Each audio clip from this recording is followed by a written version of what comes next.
Olá, pessoal. Vamos trabalhar aqui novas questões de direito processual do trabalho. Vamos lá. Roberto, empregado da empresa Céu Azul,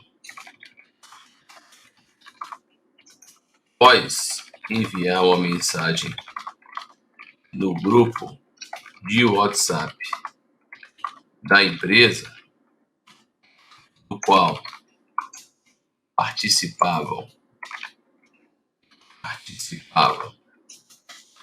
além de Alberto,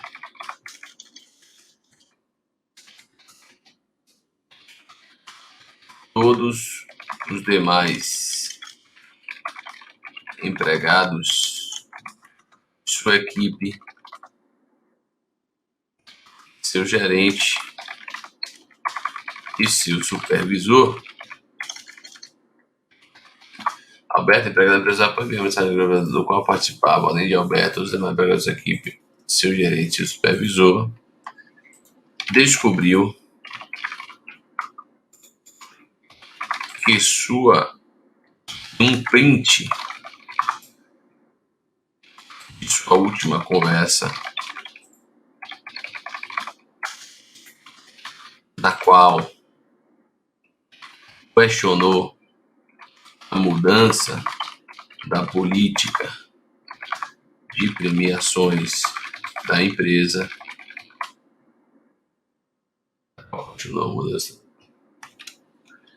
foi divulgada sem sua autorização, divulgada, compartilhada, sem sua autorização, com todos os demais empregados e empregadas da empresa. Diante deste quadro, Alberto ajuizou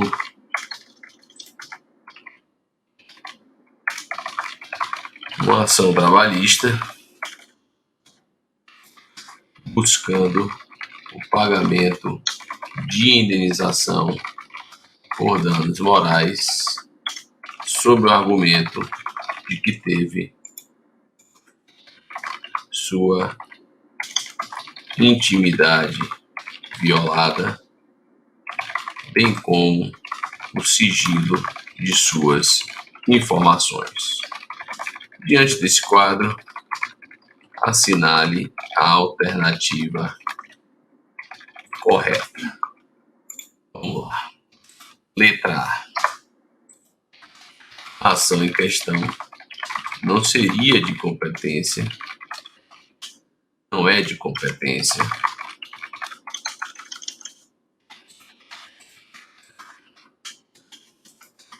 da Justiça do Trabalho, uma vez que trata de um tema relacionado à licitude ou não de uma prova. B. A partir do momento que se tem um grupo de WhatsApp da empresa, todas as mensagens ali postadas são de propriedade do empregador, que, no exercício do seu poder diretivo, pode fazer uso das informações da maneira que entender mais adequada.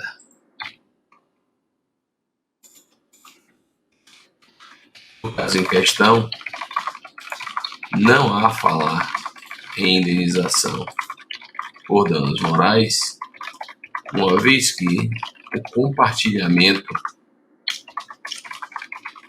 da mensagem enviada por Alberto se limitou ao âmbito interno da empresa, não tendo havido vazamento do print da conversa com terceiros estranhos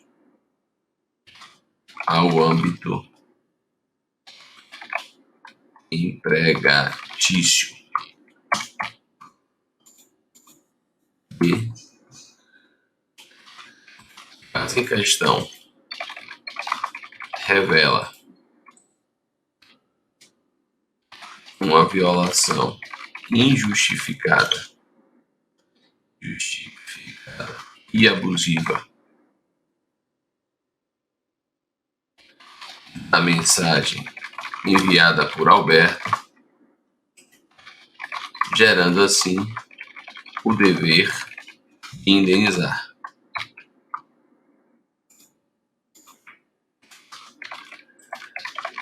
Ainda que o vazamento da mensagem tivesse por objetivo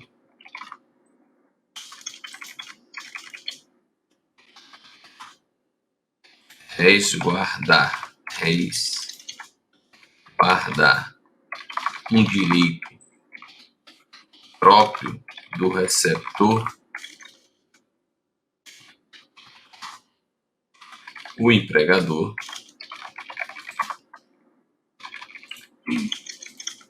estaria exercendo abusivamente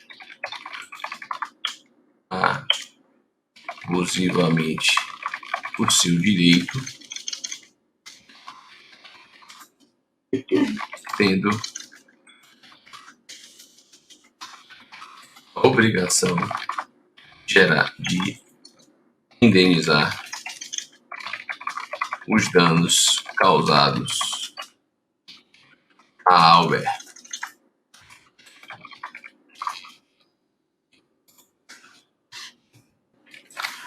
Como a gente sempre combina, eu vou deixar um tempinho aqui para vocês focarem na questão para trazer a resposta. E aí, o que acharam dessa questão? Uma questão muito interessante, viu, gente? De um tema muito presente, um tema que ainda é um tema novo, um tema que dificilmente não despertará, enfim, dúvidas, divergências. Eu estou trazendo a questão aqui como mais uma questão de autoria própria, prevendo que pode ser uma questão que venha a ser cobrada no futuro em algum concurso. Estou buscando trazer à tona um tema novo, mas também buscando dialogar com vocês aqui acerca de uma jurisprudência que já vem se firmando no âmbito do Superior Tribunal de Justiça, que me parece que há de nos auxiliar a encontrar o melhor caminho para esse tipo de questão, melhor resposta para esse tipo de questão. Então, qual que é a situação aqui? Um grupo de WhatsApp, houve envio de uma mensagem por um dos participantes do grupo e houve o compartilhamento externo que eu digo, para fora daquele grupo, de uma determinada mensagem. Será que isso gera um dever de indenizar por aquele que compartilhou aquela mensagem enviada para aquele grupo? Até que ponto, em outras palavras, há em um grupo de WhatsApp uma proteção do sigilo, uma proteção da intimidade, uma proteção do próprio conteúdo daquelas mensagens que foram enviadas? Disse a vocês há pouco, quem vai nos auxiliar muito sobre esse tema é a jurisprudência do Superior Tribunal de Justiça, que já se manifestou em uma dada oportunidade sobre esse tema e o fez de maneira bastante interessante, bastante específica. eu trouxe para vocês aqui esse julgamento por parte do STJ, que me parece que há de nos auxiliar nessa questão. Civil e processo civil, recurso especial, ação de reparação por danos morais, cerceamento de defesa, ausência de indicação do dispositivo legal violado, pré-questionamento parcial, negativa de prestação jurisdicional, inocorrência, ônus da prova, publicização de mensagens enviadas via WhatsApp, ilicitude, quebra da legítima expectativa e violação à privacidade e à intimidade. A ação de reparação de danos morais, ajuizada em 29 de outubro de 2015, da qual foi extraído o presente recurso especial interposto em 10 de agosto de 2020 e atribuído ao gabinete em 17 de novembro de 2020. O propósito recursal consiste em decidir, além da ocorrência de negativa de prestação jurisdicional, acerca do ônus da prova e se a divulgação pública de mensagens trocadas via WhatsApp caracteriza ato ilícito apto a ensejar a responsabilização por eventuais danos decorrentes da publicização. O inconformismo relativo ao cerceamento de defesa encontra óbice no enunciado da súmula 284 do STF, devido à ausência de indicação do dispositivo legal supostamente violado. A ausência de decisão acerca de dispositivo legal indicado como violado impede o conhecimento do recurso especial. É firme a jurisprudência do STJ no sentido de que não há ofensa ao artigo 1022 do CPC quando o tribunal de origem, aplicando o direito que entende cabível a hipótese, soluciona integralmente a controvérsia submetida à sua apreciação, ainda que de forma diversa daquela pretendida pela parte. Ademais, devidamente analisadas e discutidas as questões de mérito e fundamentado o acórdão recorrido, de modo a esgotar a prestação jurisdicional, não há que se falar em violação ao artigo 409 do CPC 2015. O artigo 373, incisos 1 e 2 do CPC, define a distribuição fixa do ônus da prova, que a gente também chama de distribuição estática do ônus da prova, de modo que ao autor incumbe provar o fato constitutivo do seu direito, ao réu o fato impeditivo, modificativo ou extintivo do direito do autor.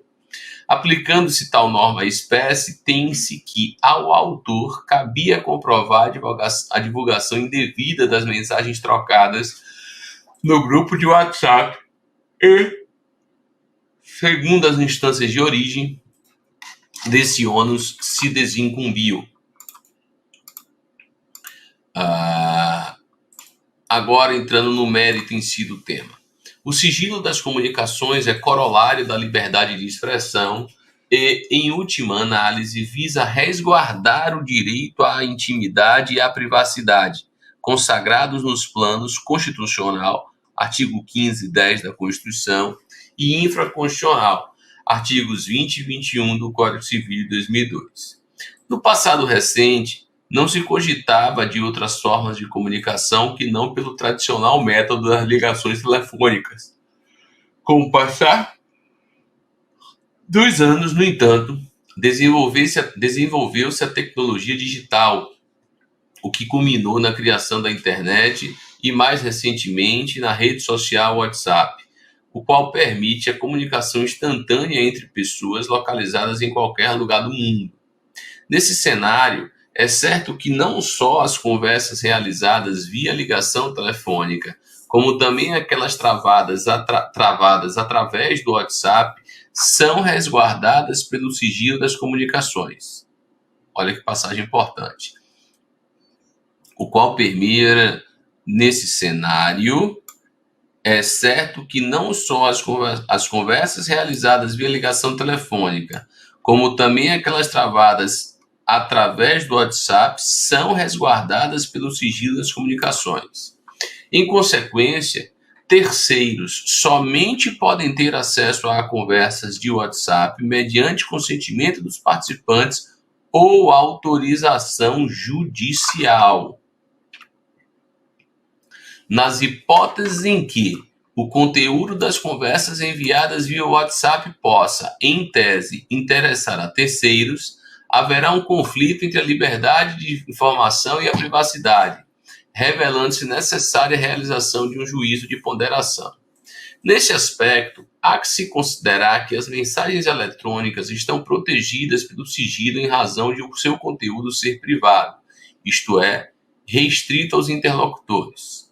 Ademais, é certo que ao enviar mensagem a determinado ou determinados destinatários via WhatsApp, o emissor tem a expectativa de que ela não será lida por terceiros, quanto menos divulgada ao público, seja por meio de rede social ou da mídia. Vou repetir essa parte que ela é muito interessante.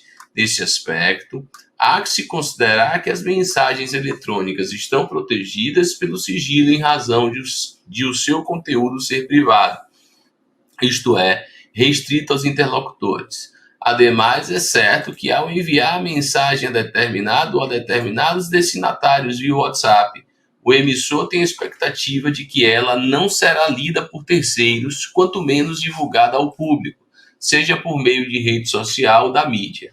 Assim, ao levar a conhecimento público conversa privada, além da quebra da confidencialidade, estará configurada a violação à legítima expectativa, bem como à privacidade e à intimidade do emissor, sendo possível a responsabilização daquele que procedeu à divulgação, se configurado o dano.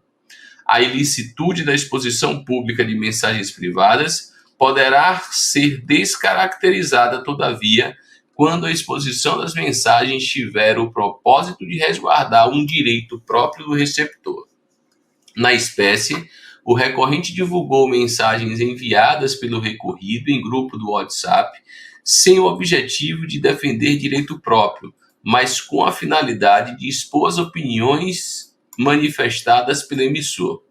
Segundo constataram as instâncias ordinárias, essa exposição causou danos ao recorrido, restando caracterizar o nexo de causalidade entre o ato ilícito perpetrado pelo recorrente e o prejuízo experimentado pela vítima. Entre os acordos trazidos à colação, não há similitude fática, elemento indispensável à demonstração da divergência. Recurso especial parcialmente conhecido e nessa parte desprovido. O número do recurso especial é esse. A relatora foi a ministra Lancy Andrighi. É um caso muito interessante, um caso paradigmático. Ah, Danilo, mas é um caso lá de origem na justiça comum, de questões relacionadas a um grupo de WhatsApp fora de um contexto de uma relação laboral. De fato, a gente está buscando utilizar essa decisão paradigma do STJ como uma forma de nos auxiliar na reflexão, de nos auxiliar no debate, de nos auxiliar na análise. Volto a dizer, é natural que um tema como esse suscite dúvidas, suscite questionamentos, suscite divergências. A gente está em momentos ainda sobre a temática da tecnologia, daquilo que costumo chamar de direito digital do trabalho, de provas digitais, de tudo isso. Ainda estamos em um momento de conhecimento sobre o tema. A gente está aprendendo a lidar sobre o tema, a gente está tentando entender o tema trazido a esse debate. Isso não quer dizer que não exista ou que não possa existir ainda um dado direcionamento. Quando a gente tem previsões, hoje já tem previsões na jurisprudência de cursos superiores sobre determinados temas, esses temas assumem, portanto, ou chegam, portanto, a um patamar diferenciado, porque essas decisões das cortes superiores, de fato, revelam ali o posicionamento majoritário sobre aquele tema. Se é do STJ, se é do TST, ok, a gente vai diferenciar as cortes superiores, mas o fato de ser do STJ aqui não nos impede de transportar esse entendimento para eventuais casos trabalhistas. Então, voltando aqui para o caso que eu trouxe para vocês, ou para a questão que eu trouxe para vocês, me parece que a resposta correta aqui seria a letra D, que diz que o caso em questão revela uma violação injustificada e abusiva da mensagem enviada por Alberto, gerando assim o dever de indenizar. É bem verdade que, pelo precedente do STJ, é necessário que haja, nesses casos, uma comprovação do dano, mas perceba que não houve nenhuma alternativa nessa questão que disse que, apesar de o vazamento ser ilícito, no caso concreto não haveria falar em pagamento de indenização, porque não houve sequer alegação de uma ocorrência de um dano específico. E por conta disso não houve comprovação desse dano específico. Nenhuma das alternativas dialogou dessa maneira. A única alternativa que disse que, ainda que o vazamento, que buscou assim trazer um panorama dentro da própria decisão do STJ, foi a letra E, mas ela está errada, porque quando ela diz que, ainda que o vazamento da mensagem tivesse por objetivo resguardar um direito próprio do receptor, o empregador estaria exercendo abusivamente seu direito, ela contraria o precedente do STJ, porque o precedente do STJ fixa ali de uma maneira muito clara. O ponto mais importante dessa decisão, sem sombra de dúvida, está aqui, ó.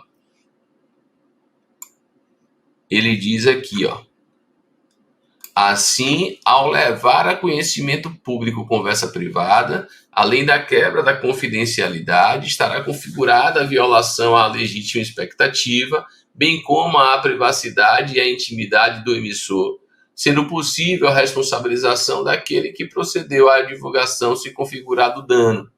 A ilicitude da exposição pública de mensagens privadas poderá ser descaracterizada, todavia, quando a exposição das mensagens tiver o propósito de resguardar um direito próprio do receptor. Então, quando a exposição da mensagem enviada em um grupo privado de WhatsApp tiver o propósito de resguardar um direito próprio do receptor, aqui deixará de haver ilicitude. E, em não havendo ilicitude, não haverá falar, portanto, em pagamento de indenização por danos morais, porque um dos elementos da responsabilidade civil, o elemento fundamental ali, é a prática do ato ilícito. Se eu não tenho ilicitude, eu não preciso nem perquirir, nesse caso concreto, em que pese seja possível, sim, a gente falar em responsabilidade civil sem ato ilícito, mas nesse caso aqui, exemplificado, eu precisava da caracterização do ato ilícito, tá? E eu não tendo a caracterização do ato ilícito, eu não posso falar ali em dever de indenizar, tá? Então, das alternativas trazidas, a única que dialogou com o precedente buscando trazer uma exceção foi a alternativa E, mas ela está falsa. A alternativa C, que diz que não há falar em indenização, uma vez que o compartilhamento de mensagem da mensagem enviada para o Alberto se limitou ao âmbito interno da empresa, não tendo havido vazamento do print da conversa com terceiros estranhos ao âmbito empregatício, me parece que não observa o conteúdo do precedente do STJ. Por quê? Porque quando a gente diz que houve uma violação ali da intimidade, uma violação do sigilo da mensagem, é no sentido de publicizar aquela mensagem para pessoas estranhas àqueles receptores. Que se você tem um grupo de WhatsApp com 20 pessoas, os 20 são receptores da conversa. Então, a mensagem enviada por alguém para aquele grupo, o conhecimento por parte daquelas pessoas que ali estão, faz parte da preservação do sigilo das mensagens. Mas a partir do momento em que uma daquelas pessoas externaliza o conteúdo daquela mensagem, ou seja, leva o conteúdo daquela mensagem para um outro local, leia-se para um outro grupo de WhatsApp, conforme aqui enunciado da questão, há sim uma violação do sigilo da correspondência, ainda que as demais pessoas que tiveram acesso ao conteúdo daquela mensagem sejam pessoas da própria empresa. São pessoas da própria empresa, tudo bem, mas são pessoas que não participavam daquele grupo. Então há uma exposição indevida, me parece. Letra B, a partir do momento que se tem um grupo de WhatsApp da empresa, todas as mensagens ali postadas são de propriedade do empregador, que no exercício do seu poder diretivo pode fazer uso das informações da maneira que entender mais adequada. O que eu tentei fazer aqui nessa letra B foi trazer à tona, quem sabe, aí um diálogo com a questão dos e-mails. Porque geralmente, quando a gente debate acerca do controle de e-mails, a gente diz assim, olha, Com relação ao controle de e-mails, a empresa pode controlar o e-mail corporativo, mas não pode controlar o uso do e-mail pessoal. E ela pode controlar o uso do e-mail corporativo porque aquele e-mail é de propriedade dela.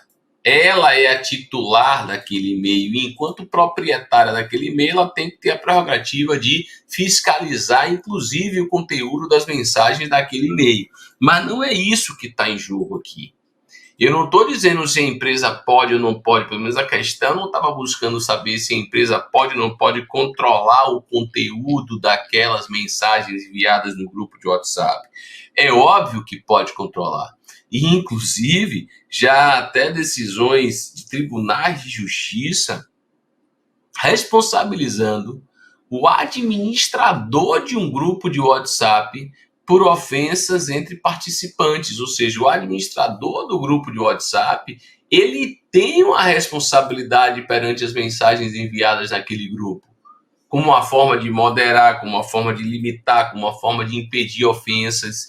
Então, o que a empresa pode, e me parece deve fazer enquanto administradora daquele grupo, proprietária daquele grupo de WhatsApp, é criar regras, impor, estabelecer eventuais consequências para violação às regras de boa convivência do grupo.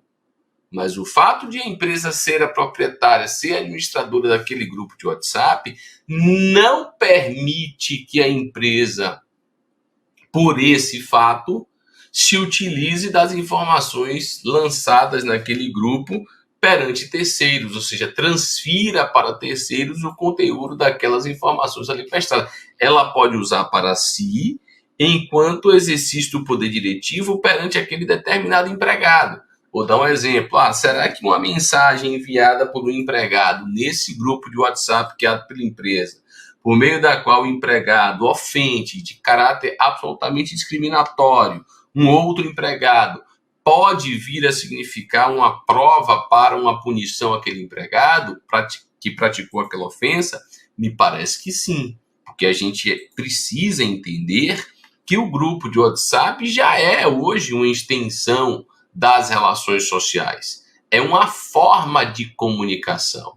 Então, da mesma maneira que presencialmente, fisicamente, um empregado discriminar o outro por motivo, por exemplo, de orientação sexual ou por motivo de religião, se isso significa, no contexto das relações pessoais diretas, físicas, uma conduta discriminatória que justifica, inclusive, o empregador punir aquele empregado, isso com certeza também há de ser considerado por meio de conversas num grupo de WhatsApp, porque, repito, aquilo ali é extensão daquelas relações interpessoais.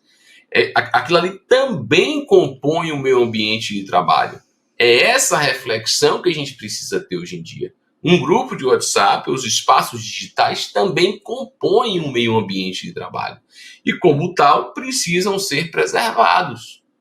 O empregador precisa zelar por aquele meio ambiente de trabalho. Mas isso não quer dizer, repito, que o empregador pode lançar aquelas informações para terceiros, transferir para quem ele quiser pelo fato de ser proprietário ou administrador daquele grupo. E na letra A eu aproveitei ali por dialogar com a questão relacionada à competência, dizendo que a ação em questão não seria de competência da Justiça do Trabalho, uma vez que trata de um tema relacionado à licitude ou não de uma prova. Não, em essência, a causa de pedir o pedido dessa questão aqui, da forma como trazida para vocês, dialogava com um conflito decorrente da relação de trabalho.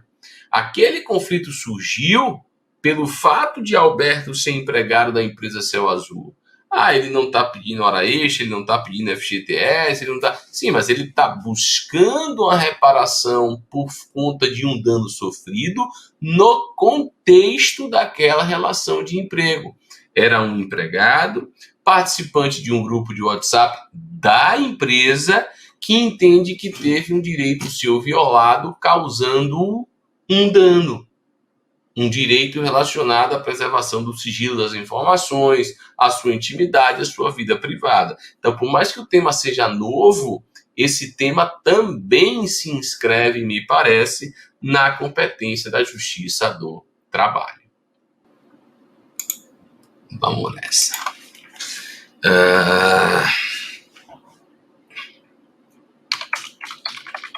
Albert, empregado da empresa Céu Azul, durante o expediente, abriu o computador que utiliza na empresa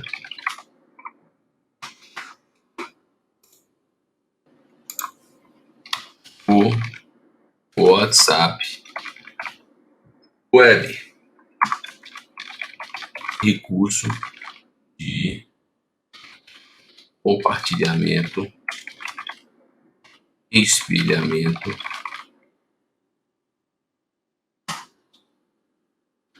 das conversas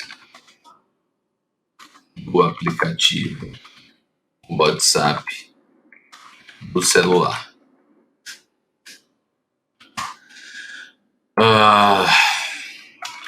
Durante o seu intervalo intrajornada, Alberto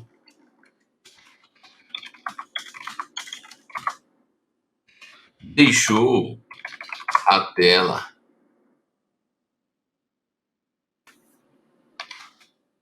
do WhatsApp Web aberta e saiu do local de trabalho para usufruir seu intervalo intrajornada de 2 horas em um shopping da cidade. Esse intervalo, seu gerente, vendo a tela de WhatsApp Web aberta no computador de Alberto, acessou o conteúdo das mensagens e tirou prints de conversas de Alberto com terceiros. Uma semana depois, Alberto foi dispensado por justa causa, sob o argumento de que as conversas printadas do seu WhatsApp Web revelaram que Alberto estava violando segredo empresarial. Inconformado,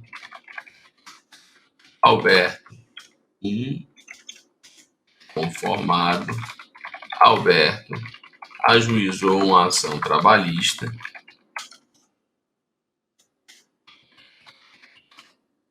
sustentando a ilicitude da prova obtida pelo seu empregador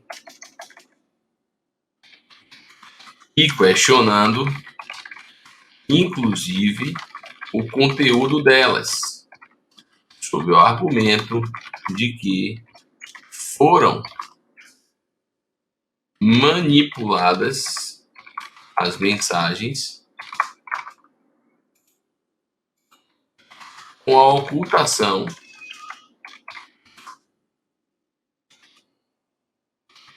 por meio do recurso apagar somente para mim de mensagens que comprovariam a ausência de violação de segredo da empresa. Diante deste quadro,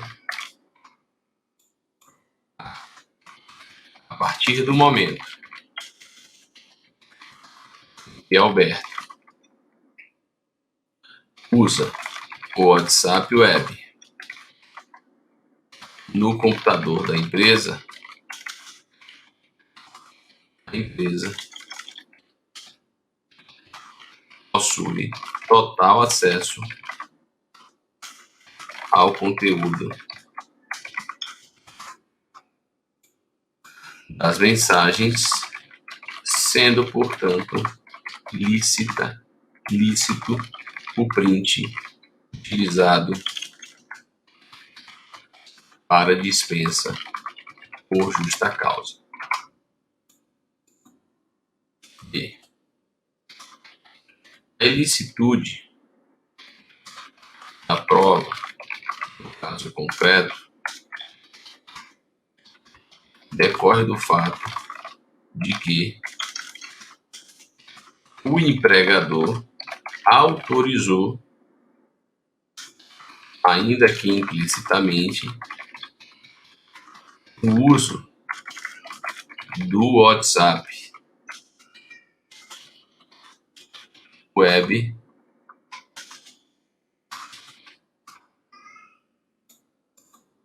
na empresa, afinal, não efetuou nenhum bloqueio de acesso. C.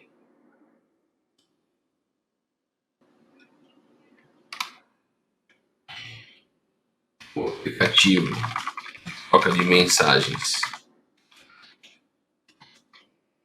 WhatsApp possui um sistema de criptografia ponta a ponta que impede que, na hipótese de mensagens serem apagadas, o aplicativo de troca de mensagens do WhatsApp possui um sistema de criptografia ponta a ponta que impede que, na hipótese de mensagem serem apagadas, se tenha acesso ao seu conteúdo original, já que não ficam armazenadas em nenhum servidor. Desse modo,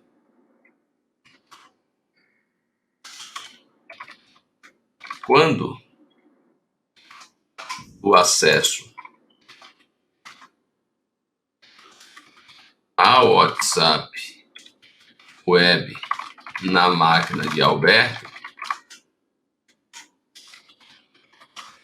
seu gerente, de fato, pode ter manipulado o conteúdo das mensagens, tornando, assim, a prova em questão frágil e sem garantia de idoneidade, sendo, portanto, ilícita como meio de prova.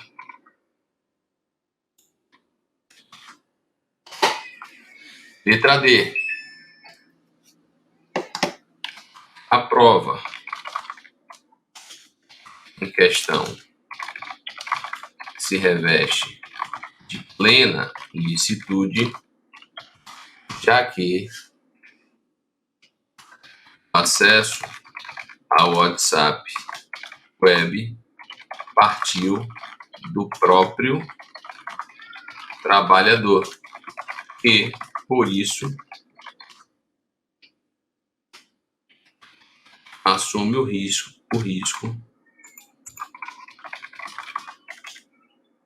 de o conteúdo das mensagens ser acessado por terceiros. Letra E. A prova em questão é ilícita na medida em que não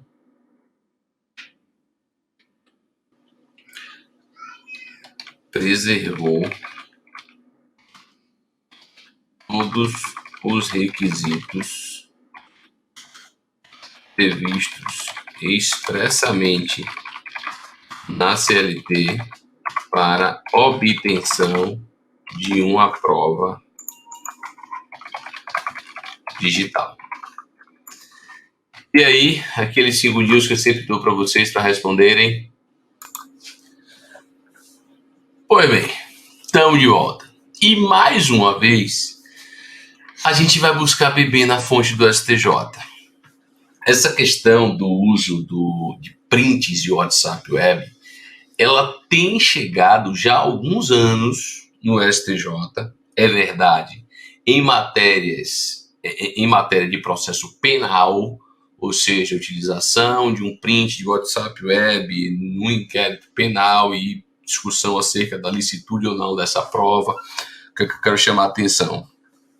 Naturalmente, quando a gente está falando aqui de um tema que foi analisado pelo STJ em matéria penal, ali se está voltada para toda uma principiologia específica do processo penal, do direito penal, o direito tutelado como direito de liberdade. Então, assim, é possível se defender uma certa necessidade de um tempero quando se vai transportar para o âmbito civil ou civil trabalhista ou trabalhista em sentido estrito, já que os direitos que são objeto ali de reflexão são direitos outros. Mas, de todo modo, as premissas que vêm sendo fixadas pelo STJ nessas decisões são premissas importantes, que eu usei no diálogo, inclusive, nas alternativas.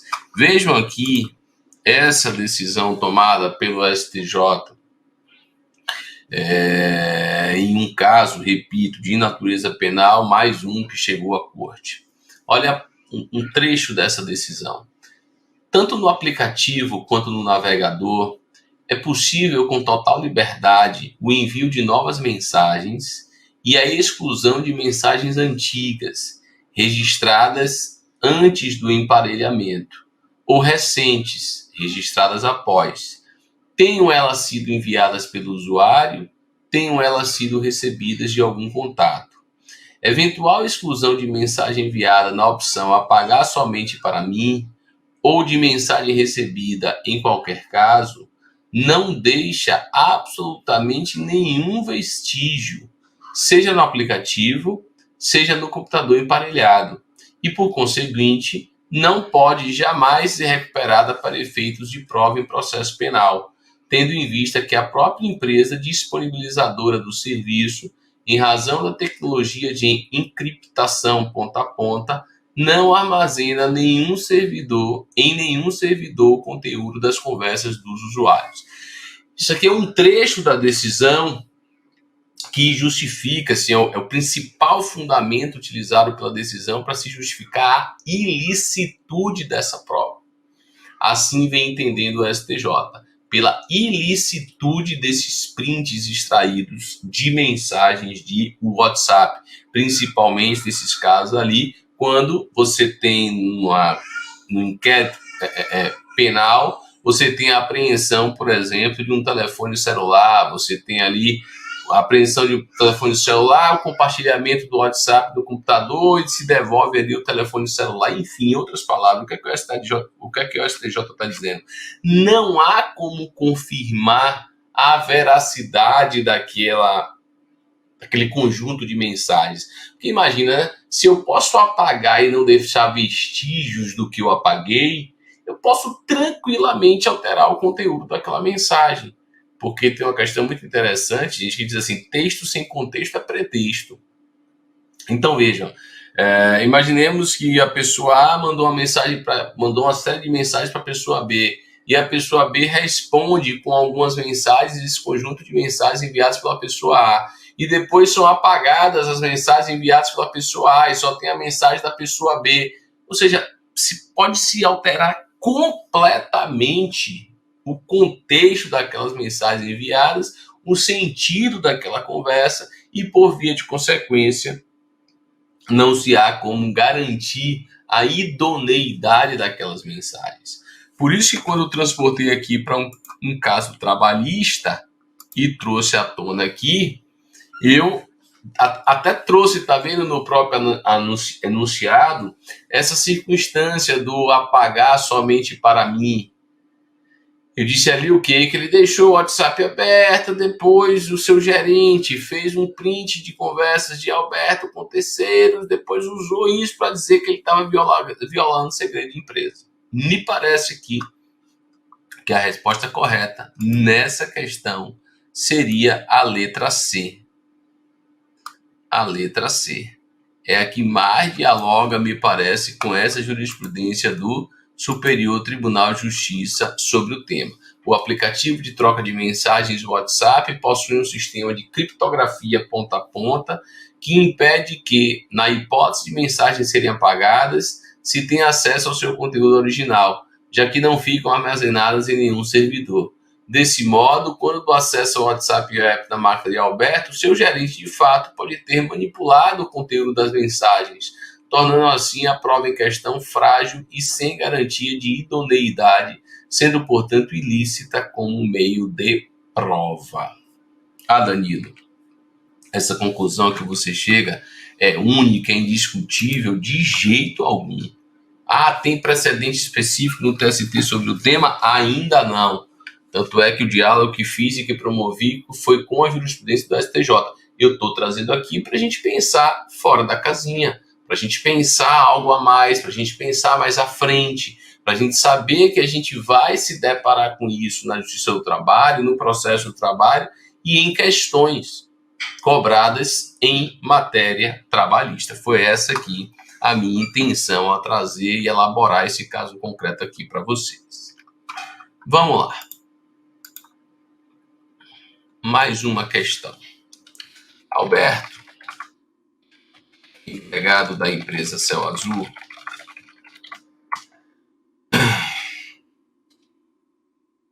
foi convidado a fazer parte de um grupo de WhatsApp administrado por seu chefe. No grupo estão Alberto, todos os membros de sua equipe, seu supervisor e seu chefe. Nesse grupo, constantemente, diariamente, são enviadas pelo supervisor ou pelo gerente mensagens de cobrança de metas fora do horário de expediente de Alberto. Diante desse quadro, Alberto ajuizou uma ação trabalhista buscando a condenação do empregador, condenação da empresa ao pagamento de indenização por danos morais, sob o argumento de que havia uma violação ao direito à desconexão, configurando assim abuso do exercício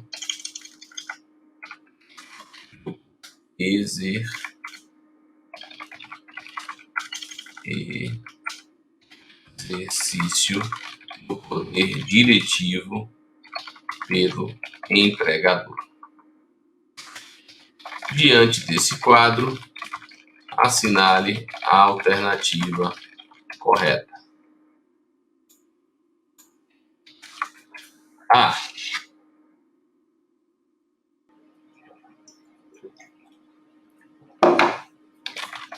Se não houver prova de que havia obrigatoriedade de leitura e ou resposta da mensagem enviada no mesmo dia do envio, não há falar em dano a ser reparado, afinal,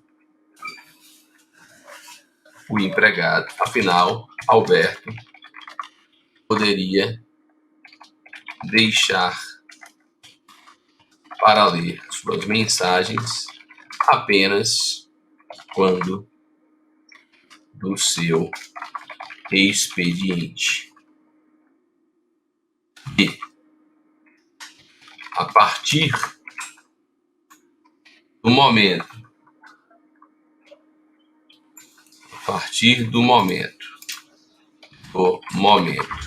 em que se envia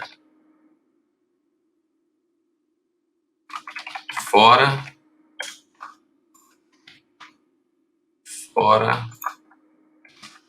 do horário de expediente mensagens com cobrança de metas, tal conduta revela exercício abusivo do poder diretivo, ainda que não haja ostensiva ou expressa cobrança pela leitura diária das mensagens. Afinal, a subordinação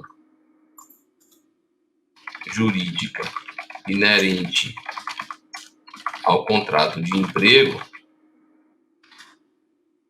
coloca o trabalhador em estado de obrigação, ainda que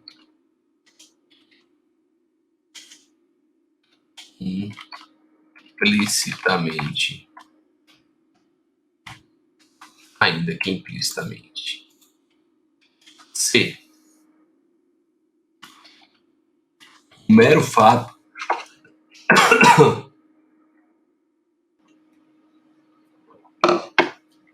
mero fato de serem cobradas metas por meio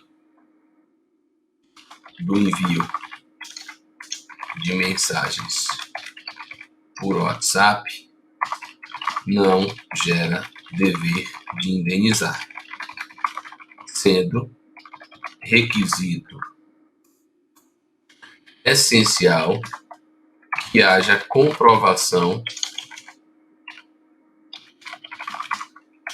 da existência também de punições ou ameaça delas. Letra B. A cobrança de metas no contexto contemporâneo, por si só,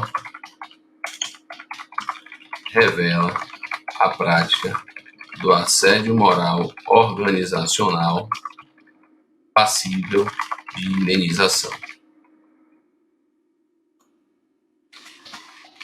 A cobrança de metas por WhatsApp só revela abuso do exercício do poder empregatício quando feito individualmente no chat privado.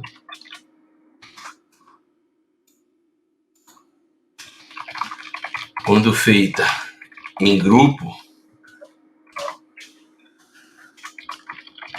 não há como se individualizar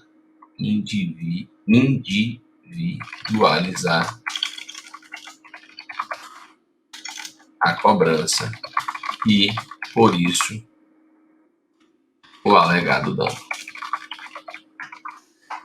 E aí, aqueles minutinhos para vocês, mais uma vez, pensarem e responderem. Vamos lá, estamos de volta aqui. A conexão que eu vou fazer com vocês agora é com a decisão do TST. Mais uma vez, gente. Tem posicionamento pacífico sobre o tema? Não. Tem posição já afirmada pelo TST como um todo? Não. A gente tem algumas decisões sumárias. A gente tem casos que estão chegando ao TST. Todos esses temas são temas novos. E enquanto temas novos, são temas que vão precisar ali de reflexão, de avaliação, enfim, um tempo para que efetivamente se possa construir uma jurisprudência estável, íntegra e coerente sobre o tema. Ainda não temos isso, tá certo? Mas eu vou trazer essa decisão para vocês aqui para que a gente possa refletir. Recurso de revista do empregado, processo submetido à sistemática da Lei 13.467 de 2017, danos morais, cobrança de cumprimento de metas fora do horário de trabalho, indenização devida. O TRT consignou que a utilização do WhatsApp para cobrança de metas, até mesmo fora do horário de trabalho, ficou evidenciada. Página 478. Condutas como esta extrapolam os limites aceitáveis no exercício do poder potestativo, diretivo do trabalho dos empregados pelo empregador, gerando ao trabalhador apreensão, insegurança e angústia. Nesse contexto, embora o Tribunal Regional tenha entendido pela ausência de ato ilícito, apto a ensejar prejuízo moral ao empregado, sob o fundamento de que não havia punição para aqueles que não respondessem às mensagens de cobrança de metas, é desnecessária a prova do prejuízo imaterial, porquanto o dano moral na espécie é presumido, in re ipsa, pressupondo apenas a prova dos fatos, mas não do dano em si.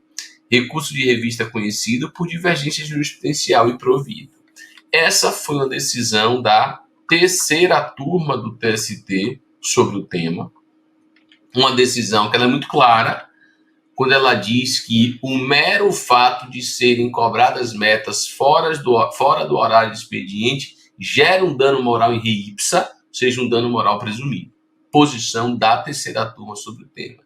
Então a gente já tem manifestações turmárias no âmbito do TST sobre o tema.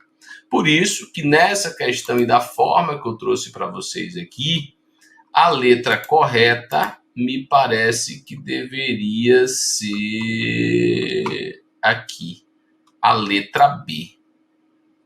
A partir do momento em que se envia fora do horário de expediente mensagens com cobrança de metas, tal conduta revela exercício abusivo do poder diretivo, ainda que não haja ostensiva e expressa cobrança pela leitura diária das mensagens.